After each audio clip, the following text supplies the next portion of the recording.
பொதுவாக வீரப்பனார் வந்து காலைல தூங்கி எந்திரிச்சா தேநீர் குடிப்பதை வழக்கமாக வைத்திருப்பார். கட்டச்சாயான்னு சொல்லுவோமே.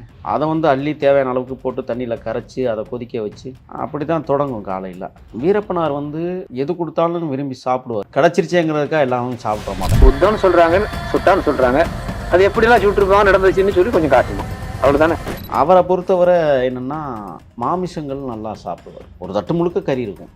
மான் கறி நல்லா சாப்பிடுவார். அதை விட மலா நீள் இருக்கு பாருங்க, அது விரும்பி சாப்பிடுவோம். இந்த சூறாமன்றின்னு ஒன்று இருக்கும், முள்ளமன்றின்னு ஒரு வகை. முள்ளமன்றி உங்களுக்கு தெரியும். முள்ளமன்றி கறி யார் சமைச்சாலும் வேறு வாசம் அடிக்கும். அது வேர்களை மட்டுமே திங்கக்கூடிய ஒரு உயிரினம். பெரிய பெரிய மாமிசங்கள் சாப்பிட போகிறாரு அப்படின்னா, நிறைய மானோ அல்லது கடத்தியோ கொண்டக்கோரையோ ஏதோ ஒன்று கிளாடோ அடிக்கிறோம் அப்படின்னா கூட அவர் என்ன செய்வார்னா அந்த கொழுப்பை தனியாக அறுத்து எடுத்துப்பார். கீழே தீயை வச்சு கொளுத்துனாருன்னா அது உருகும் பாருங்க. அந்த நெய்யை தட்டில் பிடிப்பாரு, பிடிச்சி சுட சுட திம்பார், அதை வலிச்சு வலிச்சு திம்பார். கருங்குரங்கு கறி ரொம்ப சுவையாக இருக்குன்னு சொல்லுவாங்க. அதை கண்டாவே அவர் விடமாட்டார், அள்ளி வச்சுக்கிட்டு திம்பார். உடம்பெல்லாம் பிடிச்சோம்னா அது மெல்றதுக்கு ஏதோ ஒரு திருக்க மீன் திங்கிறது மாதிரி இருக்கும்னு நினைக்கிறேன். கட்டுக்கு முட்டுக்குன்னு போட்டு கட்டிச்சு அதை நுறுக்கி கடத்தி அடிக்கிறாங்க அப்படின்னா அது கிட்டத்தட்ட குறைந்தபட்சம் 200 கிலோ தேரும். இந்த 200 கிலோ தேர்றதையும் நம்ம சமைக்க முடியாது. மரம் முழுக்க கறியை தொங்க விட்டு அதை காய வச்சு அதுலேருந்து நம்ம சமைக்கும் போது அதை ருசிச்சு சாப்பிடுவார். குழம்பையே ஊற்றிக்கிட்டு குடிப்பார். மக்கிய நாள் பார்த்தா வயிற்றால போய் கிடப்பார். ரொம்ப ரொம்ப விரும்பி சாப்பிட்றதுன்னு நீங்கள் பார்த்தீங்கன்னா தேனை வலிச்சு அதை புளியிறம் பாருங்க, புளிஞ்சு சக்கையாக இருக்கும் பாருங்க, அதை போய் தின்னுக்கிட்டு இருப்பார். சளிப்புன்னு மின்னுக்கிட்டு இருப்பார். அந்த குஞ்சை அப்படியே போட்டு மென்று திம்பார். அது பாலாக வரும். எதிர்கொட்டாயில் இருக்கிற சேர்த்து குளிக்கிறோம். சிலப்புன்னு தின்னு பார்த்தா 10 மணிக்கு மேலெல்லாம் பார்த்தா ஓன்னு அப்படியே அந்த மலையே அதிர்ற மாதிரி போய் வாங்கி இருப்பார். அக்காடு வாய்ஸ் நேயர்களுக்கு வணக்கம். நான் உங்கள் ரூபன். இன்று நம்மோட இணைந்திருக்கிறார் தமிழ் தேசிய போராளி முகில் வீரப்பன் அவர்கள். வணக்கம் சார். வணக்கம் சார். இப்போ நம்ம இதுக்கு முன்னாடி வீரப்பனுடைய வேட்டை பயணத்தை பற்றி பார்த்துருந்தோம். இப்போ அவரோட உணவு முறை எப்படி இருக்கும்னு நேயர்களுக்காக சொல்ல முடியும்? அவருடைய ஒவ்வொரு வாழ்வை பற்றியும் நாம் பேசுகிற போது எதை பேசுவது எதை விடுவது என்கிற ஒரு மனநிலையில்தான் உங்கள் முன்னால் நான் அமர்ந்திருக்கிறேன். நான் முதலாக அவரை சந்தித்த போது தாளவாடி வனப்பகுதியில் பசியோடு போகிறோம். அப்போ ஒரு ஈய பாத்திரத்தில் சோறு, இன்னொரு ஈய பாத்திரத்தில் சாம்பார், வெங்காயம் மட்டுமே இருக்கும், தாளிப்பு பொருட்களோடு இருக்கக்கூடிய ஒரு சாம்பார், காய்கறி எல்லாம் இல்லை, பருப்பு சாம்பார். பசியில் பல்ல துலக்கிட்டு சாப்பிட்ருவோம்னு போய் உட்காந்து அள்ளி போட்டு சாப்பிடும்போது முதலாக சாப்பிடும்போது எனக்கு ஒரு விதமான ஒரு மனப்புழுக்கம் இருந்தது. காரணம், நாம் வேறு சாப்பாடை சாப்பிட்டுட்டு வெவ்வேறு சூழலில் இருந்துட்டு பால்வாடி சாப்பாடு சாப்பிட்டு வளர்ந்தவன் தான் இருந்தாலும் கூட, ரேஷன் அரிசி சாப்பிட்டு வளர்ந்தாலும் கூட, காட்டில் சாப்பிட்ட அனுபவங்கிறது புதுமையான அனுபவம். ஈழத்தில் சாப்பிட்ட சாப்பாடுகள் வேறு. இங்கே இப்படி சாப்பிடும்போது ஒரு சில்னஸ், குளிரூட்டி, அதாவது பிரிட்ஜுகளை வச்சு எடுத்து சாப்பிட்டா எப்படி இருக்கும் அந்த மாதிரி. ஏன்னா நான் போனது அந்த மார்ச் ஏப்ரல் மாதங்களில் போகும்போது பனி கூடுதலான விஷயமாக பெய்துக்கிட்டே இருந்தது. அதனால் அந்த குளிர்ச்சியாக இருந்தது. சாப்பிடும்போது அவ்வளோ வயசுத்தன்மையாக இருந்தது. அப்போ பருப்பு சாம்பார் இப்படி தான் இருக்கும் அப்படிங்கிறத நான் முதலாக அன்றைக்கி பண்ணிட்டேன். பொதுவாக வீரப்பனார் பல்வேறு முறையில் அந்த தின்பண்டங்கள் வரும் எப்போதுமே காட்டுக்குள்ளே. காலைல தூங்கி எந்திரிச்சா தேநீர் குடிப்பதை வழக்கமாக வைத்திருப்பார். கட்டச்சாயான்னு சொல்லுவோமே. பால் பவுடர்கள் வரும். ஓகே. அதை அள்ளி தேவையான அளவுக்கு போட்டு தண்ணியில் கரைச்சி அதை கொதிக்க வச்சு டீ தூள் கிடச்சா டீ தூள் போடுவோம், டீயாக போடுவோம். அப்படி அது கிடைக்கல அப்படின்னா அது பாலாக போட்டுருவோம். அப்படி தான் தொடங்கும் காலையில். அதற்கு பிறகு பார்த்தா சாப்பாடை ஆக்க ஆரம்பிச்சிடுவோம். சாம்பார் மட்டும்தான், அவ்வளோதான். காய்கறியெல்லாம் இருக்காது. அதுவே ஒரு சுவையை கொடுக்கும். வீரப்பனார் எது கொடுத்தாலும் விரும்பி சாப்பிடுவார். ஏன்னா அவர் அந்த நேரம் பசிங்கிறது, ஒரு நேரம் சாப்பிடுவோம், ஒரு நேரம் சாப்பிடாமல் இருப்போம். கிடைக்கிற நேரத்தில் சாப்பிடுவோம். கிடச்சிருச்சேங்கிறதுக்காக எல்லாரும் சாப்பிட்ற மாட்டோம். ஏன்னா அந்த உணவுங்கிறது காடுகளில் ரொம்ப முக்கியமானது. அவரை பொறுத்தவரை என்னென்னா மாமிசங்கள் நல்லா சாப்பிடுவார். கறியை சாப்பிடுவோம், சோறை தொட்டுக்குவோம். ஒரு தட்டு முழுக்க கறி இருக்கும். குடும்பனவரை அவருக்கு ரொம்ப விரும்பி சாப்பிட்ற கறி எதுன்னா மான் கறி நல்லா சாப்பிடுவார். அதை விட மலை அணில் இருக்கு பாருங்க, அது விரும்பி சாப்பிடுவார். குடும்பமான வரை அங்கே வந்து கடத்தி கலைமான், புள்ளிமான், கொண்டக்குறை, கெளாடு, உடும்பு, பரப்பனவில் வந்து மயில், காட்டுக்கோழி, இப்படி எல்லாமே சாப்பிடுவார். சாப்பிட்டாலும் கூட இந்த சூறாமன்றின்னு ஒன்று இருக்கும், முள்ளமன்றின்னு ஒரு வகை. முள்ளமன்றி உங்களுக்கு தெரியும். முள்ளமன்றி கறி யார் சமைச்சாலும் அதில் வந்து என்ன செய்வார்னா வெள்ளை சக்கரை இருக்குது பாருங்க, அஸ்கா, அதை போட்டு சாப்பிடுவார். அதுக்கு என்ன காரணம்னா அந்த முள்ளமன்றி வந்து வேர் வாசம் அடிக்கும். அது வேர்களை மட்டுமே திங்கக்கூடிய ஒரு உயிரினம். அந்த என்னதான் நீங்கள் அலசிட்டு குழம்பு வச்சா கூட, அங்கே அலசுகிற பழக்கம் இல்லை, கறியை அலசி குழம்பு வைக்கிற பழக்கம் இல்லை. ஏன்னா தண்ணி அதுக்காக தேட வேண்டிய ஒரு தேவை இருந்தது. தண்ணி கிடச்சா அலசிடுவோம். அப்போ வந்து இந்த முள்ளமன்றி கறி வந்து சாப்பிடும்போது என்ன செய்வார்னா சர்க்கரை போட்டு சாப்பிடுவார். ஆனால் நான் சமைச்சா சர்க்கரை போட மாட்டார். ஏன்னா நான் பிறப்பாலேயே செட்டிநாடு சீமையிலேருந்து பிறந்து போனதுனால சமையல் எனக்கு கை வந்த கலை. அப்படி அது முள்ளமன்றி அடிச்சுட்டு வந்தாருன்னா அவரே சொல்லுவார், அப்பா கருப்பை சமைக்க சொல்லுங்கப்பா, கொஞ்சம் நல்லாயிருக்கும் அப்படிம்பார். என்ன நல்லாயிருக்கும், வேறு ஒன்றும் இல்லை, டெக்னிக்கலாக செய்கிறது தான். புளியை கொஞ்சம் கரைச்சி ஊற்றி விட்டுருவேன். புளியை கரைச்சோம்னா கறியில் இருக்கிற எந்த வாசமும் வெளியில் வராது, அதனுடைய தன்மை அது குறைச்சிடும். இதுதான் அது அதில் உள்ள சமையல் முறையில் ஒரு விஷயம். அப்போ நல்லா சாப்பிட்டு தட்டிக்கிட்டு சாப்பிடுவார். இந்த மாமிசம் பெரிய பெரிய மாமிசங்கள் சாப்பிட போகிறாரு அப்படின்னா நிறைய மானோ அல்லது கடத்தியோ கொண்டக்கோரையோ ஏதோ ஒன்று கெளாடோ அடிக்கிறோம் அப்படின்னா கூட அவர் என்ன செய்வார்னா அந்த கொழுப்பு இருக்குது பாருங்கள், கொழுப்பை தனியாக அறுத்து எடுத்துப்பார். எடுத்து அதை தனியாக என்ன செய்வார், காய வச்சு 3 நாள் 4 நாள் வெயில் காய்ச்சல் பாறை காய்ச்சலில் போடுவாங்க.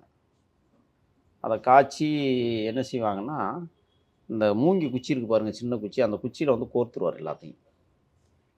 இந்த பக்கம் இந்த இவ்வளோ உயரத்தில் கல் அடிக்கிறவார், இந்த பக்கம் இவ்வளோ உயரத்தில் கல் அடிக்கிட்டு நடுவில் அந்த குச்சியில் அப்படி வச்சுட்டாருன்னா அந்த இதெல்லாம் தொங்கும், கொழுப்பெல்லாம். கீழே தீயை வச்சு கொளுத்துனாருன்னா அது உருகும் பாருங்கள். அந்த நெய்யை தட்டில் பிடிப்பார், பிடிச்சி சுட சுட திம்பார், அதை வலிச்சு வலிச்சு திம்பார். ரொம்ப ருசியாக சாப்பிடுவார். அது சுட்டாலும் ஒடோ அப்பா சுடு பிடிச்சிப்பா அப்படிம்பார். அந்த கொழுப்புகளை எந்த கொழுப்பாக இருந்தாலும் விரும்பிச்சா. அதே மாதிரி பாருங்கள், முஸ்கோந்தின்னு சொல்லுவோம் காடுகளில். முஸ்கோந்தினா கருங்குரங்கு. இந்த கருங்குரங்கு வந்து கறி வந்து ரொம்ப சுவையாக இருக்குன்னு சொல்லுவாங்க. அதை கண்டாவே அவர் விட மாட்டார், அள்ளி வச்சுக்கிட்டு திம்பார்.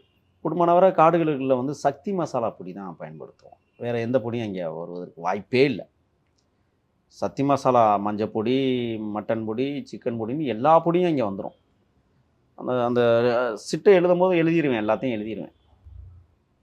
அப்போ வந்து அவர் என்ன செய்வார்னா என்ன தான் நம்ம சமைச்சாலும் கூட குழம்பு கொஞ்சம் தட்டில் ஊற்றிக்கிட்டு அந்த அந்த கேழ்வரகு களி இருக்குது தெரியுங்களா, அந்த களியை உருட்டுவோம்.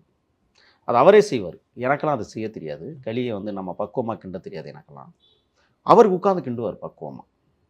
2 குச்சி கவன குச்சியை உள்ளே விட்டுக்கிட்டு அப்படி போட்டு அதை கிண்டி அந்த சுட 2 கையும் போட்டு உருட்டுவாங்க. நம்ம வந்து வல்லாங்கை இடது கையை வந்து பயன்படுத்துவதில் உணவுப் பொருட்களை சங்கடப்படுவோம். அங்கே அதெல்லாம் கிடையாது. 2 கையிலையும் போட்டு அப்படியே உருட்டி ஆளுக்கு தட்டி உருண்டை அப்படி கொடுத்து வச்சாங்கன்னா அதில் இந்த கறி குழம்பை ஊற்றி இப்படி வச்சுட்டு ஒரு அமுக்குவார், குழி வைப்பார், இப்படி அதில் ஊற்றுவார். ஊற்றிட்டு அதை சைட்லேருந்து அந்த உருண்டையை ஒவ்வொரு உருண்டையாக பிடிச்சி அப்படியே லவக்குன்னு முழுங்குறது. மென்னெல்லாம் திங்க முடியாது. உருட்டி அந்த மான்கறியோ அல்லது கடத்தி கறியோ அல்லது முஸ்கோந்தி கறி ஏதோ ஒரு கறி இருக்குன்னா அதை தொட்டு அப்படியே விழுக்குன்னு விழுங்குறது. அப்படி ஒரு உணவை அவர் தயார் பண்ணுவார். அதே மாதிரி பார்த்தீங்கன்னா இப்போ கடத்தி அடிக்கிறாங்க அப்படின்னா அது வந்து கிட்டத்தட்ட குறைந்தபட்சம் 200 கிலோ தேரும். இந்த 200 கிலோ தேர்றதையும் நம்ம சமைக்க முடியாது. அப்போ என்ன செய்வார்னா ஒரு மரம் முழுக்க கறியை தொங்க விட்டு அதை காய வச்சு அதை துண்டு துண்டமாக வெட்டி அதை வந்து போட்டு என்ன பண்ணுவார்னா அதுலேருந்து நம்ம சமைக்கும்போது அதை ருசித்து சாப்பிடுவார். குழம்பையே ஊற்றிக்கிட்டு குடிப்பார். மக்கிய நாள் பார்த்தா வயிற்றால் போய் கிடப்பார். இவருக்கு ஒரு நகைச்சுவை மனிதரும் கூட. அவர் சும்மா இருக்க மாட்டார், ஏதாவது ஒன்று பண்ணிகிட்டு இருப்பார். நீங்கள் இப்போ உடும்பெல்லாம் பிடிச்சோம்னா அவர் என்ன செய்வார்னா அந்த வால் அடிவால் பகுதி இருக்குது பாருங்கள், அது வந்து எலும்பும் சதையுமாக கலந்த பகுதியாக அது இருக்கும். அது மெல்றதுக்கு ஏதோ ஒரு திருக்க மீன் திங்கிறது மாதிரி இருக்கும்னு நினைக்கிறேன். போட்டு அதை வந்து கட்டுக்கு முட்டுக்குன்னு போட்டு கட்டிச்சு அதை நுறுக்கி திம்பார். ரொம்ப ருசிச்சு திம்பார். அதை உட்காந்துக்கிட்டு அந்த திங்கிற வதம் வந்து ரொம்ப அழகாக உட்காந்துக்கிட்டு தின்னுக்கிட்டு இருப்பார். அதே மாதிரி பார்த்திங்கன்னா முயல் கறி எப்போதுமே தொடுறதில்ல, அது சூடு, உடம்பு சூடுன்னு தொடுறதில்ல. ஆனால் முயல் கறியே ஒரு சில இடங்கள்ல சாப்பிடுவோம். அதிகமாக அவர் அதை தொட மாட்டார். காடுகளில் சுண்டக்காய் கிடைக்குது அப்படின்னா அதை என்னதுன்னா சாம்பாரில் போடுங்கப்பா, அது நல்லா இருக்கும்ண்ணா. மாங்காய் வெட்டி சாம்பார் சாப்பிடுவோம் சீசனில்.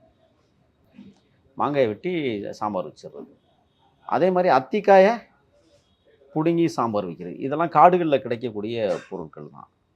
அப்போ வந்து இவர் விரும்பி ரொம்ப ரொம்ப விரும்பி சாப்பிட்றதுன்னு நீங்கள் பார்த்தீங்கன்னா, இப்போ தேன் எடுக்க போகிறோம்னு வச்சுங்களேன். தேன் பெரிய தேன் இப்படி தூங்கும். அதில் காவாசி தான் தேன் இருக்கும். அதில் இன்னொரு காவாசி பார்த்தீங்கன்னா மஞ்சள் நிறத்தில் அந்த மகரந்தங்கள் இருக்கும்.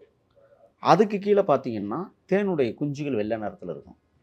அதுக்கு கீழே பார்த்தீங்கன்னா அந்த தேனாடையில் எம்டி ஓட்டைகள் இருக்கும். அதில் வந்து முட்டையிடுவதற்காகவோ குஞ்சு பொரிக்கிறதுக்காகவோ அந்த இடத்த அது வச்சுருக்கும். இல்லைன்னா அதில் ராணி தேனீக்களை கொண்டாந்து வச்சுருக்கோம். அதுக்கு மட்டும் அதில் உயிர் வாழ்ந்துட்டு. இப்போ என்ன செய்வோம்னா மேலே தேனோட ஒரு கத்தி வச்சு இப்படி கிழித்து கீழே போட்டுட்டு தேனை வலிச்சிருவாங்க. தேனை வலித்து அதை புளியிறம் பாருங்கள், புளிஞ்சு சக்கையாக இருக்கும் பாருங்கள், அதை போய் தின்னுக்கிட்டு இருப்பார். சளிப்புன்னு நின்றுக்கிட்டு இருப்பார். மென்று அதை தின்னு துப்பிடுவார். அந்த தேன் குஞ்சு பாருங்கள் வெள்ளையாக இருக்கும். அந்த வெள்ளையாக இருக்கிற குஞ்சு என்ன செய்வார்னா சாயங்காலமாக இந்நேரமாக இன்னும் கொஞ்சம் நேரம் போணுச்சுன்னான்னு வச்சுங்களேன், ஒரு 6 மணி 7 மணிக்கு என்ன செய்வார்னா, என்ன டேஸ்ட்டாப்பா அப்படிம்பார். அந்த குஞ்சை அப்படியே போட்டு மென்று திம்பார். அது பாலாக வரும். தின்றுவார். தின்னுட்டு அப்படிம்பார். இரவு 9 மணி வரைக்கும் கதை அடிப்பார். 10 மணிக்கு கதையெல்லாம் முடிஞ்சிடும். அதில் சிறுமிக்கிட்டே கிடப்பார். அப்படின்னு சிறுமிக்கிட்டே கிடப்பார். எதிர்கொட்டாயில் இருக்கிற சேர்த்து குளிச்சிடும்.